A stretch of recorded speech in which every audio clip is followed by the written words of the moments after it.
ఆయన టీడీపీలో fire brand. Jagan హయాంలో చంద్రబాబుపై అవాకులు చెవాకులు పేలిన వారికి వెంటనే ప్రెస్ మీట్లు పెట్టి కౌంటర్ ఇచ్చేవారు. అంతేకాదు వైసీపీ హయాంలో హత్యాయత్నం నుంచి కూడా తప్పించుకున్నారు. 5 ఏళ్ల పాటు జగన్ సర్కార్పై అలుపెరగని పోరాటం చేశారు. చంద్రబాబుని దేవుళ్లా తనను భక్తుళ్లా పోల్చుకునే ఆ నాయకుడికి సార్వత్రిక ఎన్నికల సమయంలో మాత్రం టికెట్ దక్కలేదు. దీంతో అప్పటి నుంచి ఆయన పెద్దగా కనిపించడం లేదు. అలకపాన్పు దిగారో లేదంటే ఏదైనా పదవి ఆఫర్ కొట్టేశారో ఏమో తెలియదు, కానీ మళ్ళీ ఇప్పుడు ఆయన యాక్టివ్ అవుతున్నారు. దీంతో అక్కడ రాజకీయ రణరంగం తప్పదన్న వాదన వినిపిస్తోంది. ఇంతకు ఎవరా నేత, ఏంటా కదా?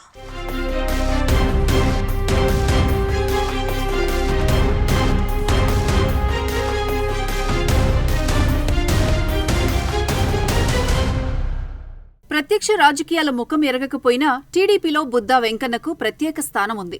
చంద్రబాబుని దేవుడిలా కొలుస్తూ తాను భక్తుడిని అన్నట్లుగా మాట్లాడుతుంటారు బుద్దా. సిబిఎన్ జిందాబాద్ అంటూ రక్తంతో రాసి కలకలం రేపారు. బుద్దాకి పొలిటికల్ గా నోరే ప్లస్ అవుతుంది. ఎంతటి వారిపైనైనా విరుచుకుపడిపోయే ఆ మాస్ ఇమేజ్ ఆయనను టీడీపీలో ప్రత్యేకంగా నిలిపింది. ఎమ్మెల్సీని చేసింది. ఒక్క టర్మ్ ఎమ్మెల్సీగా చేసి ఎంత పాపులర్ అయ్యారో చెప్పనక్కర్లేదు. మాస్ ఇమేజ్ ఉన్న ఆయన దూకుడు, మాట తీరు పాపులారిటీని మరింత పెంచింది. బుద్దా వెంకన్న దూకుడు టీడీపీకి ఎంత ప్లస్ అయిందో అంతే మైనస్ అయిన సందర్భాలు కూడా ఉన్నాయి.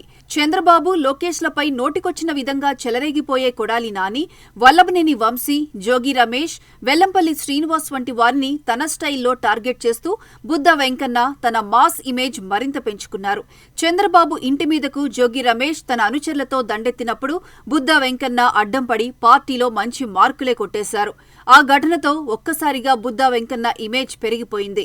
జగన్ను, సజ్జల రామకృష్ణారెడ్డిని, విజయసాయిరెడ్డి లాంటి వారిని బలంగా ఎదుర్కొన్న నాయకుడిగా బుద్దా వెంకన్నకు పేరు ఉంది.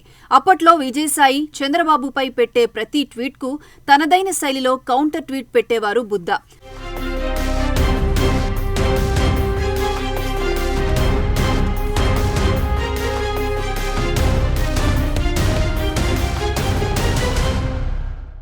మొన్నటి ఎన్నికల్లో విజయవాడ వెస్ట్ సీట్ ఆశించిన బుద్దా చాలా హడావిడే చేశారు. ఎన్నికలకు ముందు చంద్రబాబు చిత్రపటానికి తన రక్తం తీసి అభిషేకం చేసి కలకలం రేపారు. భారీ బల ప్రదర్శనతో ఇంద్రకీలాద్రి కొండెక్కి టికెట్ కోసం మొక్కులు మొక్కుకున్నారు. అయినా వెంకన్నకు టికెట్ రాలేదు. అధిష్టానం మాత్రం అతి చేయవద్దని గట్టిగానే చివాట్లు పెట్టిందంటారు. బుద్దా వెంకన్న నమ్మిన బంటులా టీడీపీ కోసం పనిచేశారు. సాధారణ కార్యకర్త స్థాయి నుంచి ఎదిగారు. అయితే ఈసారి గట్టిగా టికెట్ ఆశించినా రాకపోవడంతో అలిగి కొన్నాళ్లుగా యాక్టివ్గా లేరు. గత కొన్ని నెలలుగా బుద్దా ఇంటికే పరిమితమయ్యారు. ఎక్కడా స్పందించడం లేదు. కనీసం మీడియా ముందుకు కూడా రావడం లేదు. దీంతో ఇక టీడీపీ నుంచి ఆయన సెలవు తీసుకుంటున్నారు అన్న చర్చ కూడా తెరమీదకు వచ్చింది. ఇక తాజాగా బుద్దా మళ్లీ యాక్టివ్ అవడంతో విజయవాడ రాజకీయాల్లో భగభగలు ఖాయమన్న టాక్ వినిపిస్తోంది.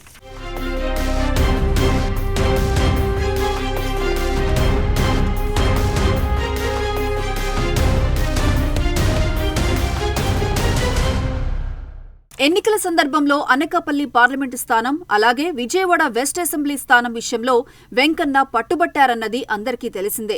ఈ 2 స్థానాలు కూడా టీడీపీకి కాకుండా బీజేపీకి కేటాయించారు. దీంతో బుద్దా అలకపాన్పు ఎక్కారు. ఇక ఆ పరిణామాల తర్వాత కొన్నాళ్లు యాక్టివ్గానే కనిపించినప్పటికీ పార్టీ వైపు నుంచి ఆయనకు సహకారం లభించకపోవడంతో బుద్దా వెంకన్న మౌనం వహించారు. ఇంటికే పరిమితమయ్యారు. కానీ తాజాగా దసరా సందర్భంగా సీఎం చంద్రబాబు పాల్గొన్న కార్యక్రమాల్లో బుద్దా వెంకన్న పాల్గొనడం పార్టీలో మరోసారి ఆయన యాక్టివ్ అవుతున్నారని చెప్పడానికి నిదర్శనంగా మారిందని అంటున్నారు.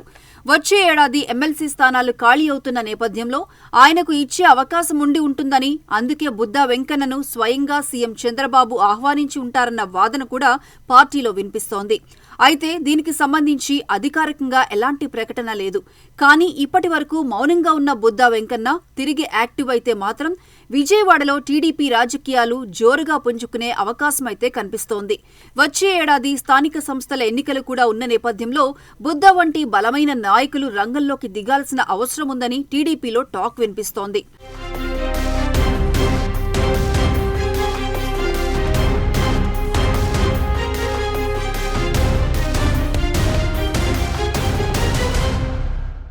బుద్దా వెంకన్న అంగబలం అర్ధబలం ఉన్న నాయకుడు. ఎంపీ, ఎమ్మెల్యే పదవులకు పోటీ చేసే అర్హత ఉన్న నాయకుడు. జగన్ హయాంలో మిగతా టీడీపీ నేతల కంటే ఎక్కువగా ఎదురు తిరిగిన నాయకుడు. అయితే ఆయనకు ప్రాధాన్యత ఇస్తారా లేదా అన్నది చూడాల్సి ఉంది. వచ్చే ఎన్నికల నాటికి బుద్దా టికెట్ కోసం గట్టిగా ఫైట్ చేయడం ఖాయం. అయితే ఈలోపు ఆయనకు ఏ పదవి ఇస్తారో చూడాలి. కూటమి ప్రభుత్వం అధికారంలోకి వచ్చి ఏడాదిన్నర సమయం గడిచిపోయింది. అయితే 2024 ఎన్నికల్లో టికెట్లు త్యాగాలు చేసిన వంగవీటి రాధా, పిఠాపురం ఎస్వీఎస్ఎన్ వర్మ లాంటి వారికి ఇప్పటి వరకు పదవులు రాకపోవడంపై ఆ నియోజకవర్గాలతో పాటు సామాజిక వర్గాల్లోనూ పెద్ద ఎత్తున చర్చ జరుగుతోంది. బుద్దా వెంకన్నకు మొన్నటి విడతలో ఎమ్మెల్సీ దక్కలేదు. ఈ మధ్య ఖాళీ అయిన ఎమ్మెల్సీ సీట్లలో ఛాన్స్ దక్కకపోవడంతో మళ్లీ అవకాశం రావాలంటే 2027 దాకా ఎదురుచూడక తప్పని పరిస్థితి. దీంతో ఇంకెన్నాళ్లు ఈ వెయిటింగ్ అంటూ డీలా పడిపోతున్నారట బుద్దా అనుచరులు. తమ నాయకుడికి పదవులపై ఆశ లేకపోయినా తాము మాత్రం ఆయన్ని చట్టసభలో చూడాలని కోరుతున్నామన్నది వాళ్ల మాట. అందుకోసం ఎంతగానో వెయిట్ చేస్తున్నామని, టీడీపీ అధిష్టానం ఇకనైనా గుర్తించి ఆయన స్థాయికి తగ్గ పదవి ఇవ్వాలని కోరుతున్నారట. ఇన్నాళ్లు అవకాశం లేక వెయిటింగ్లో ఉన్నామని, ఇప్పుడు అధికారంలోకి వచ్చాక కూడా వెయిటింగ్ అంటే ఇబ్బందేనంటూ మనసులో మాట బయట పెడుతోందట బుద్దా అనుచరగణం. మరి బుద్దాను అధిష్టానం కరుణిస్తుందా లేదా అన్నది చూడాల్సి ఉంది.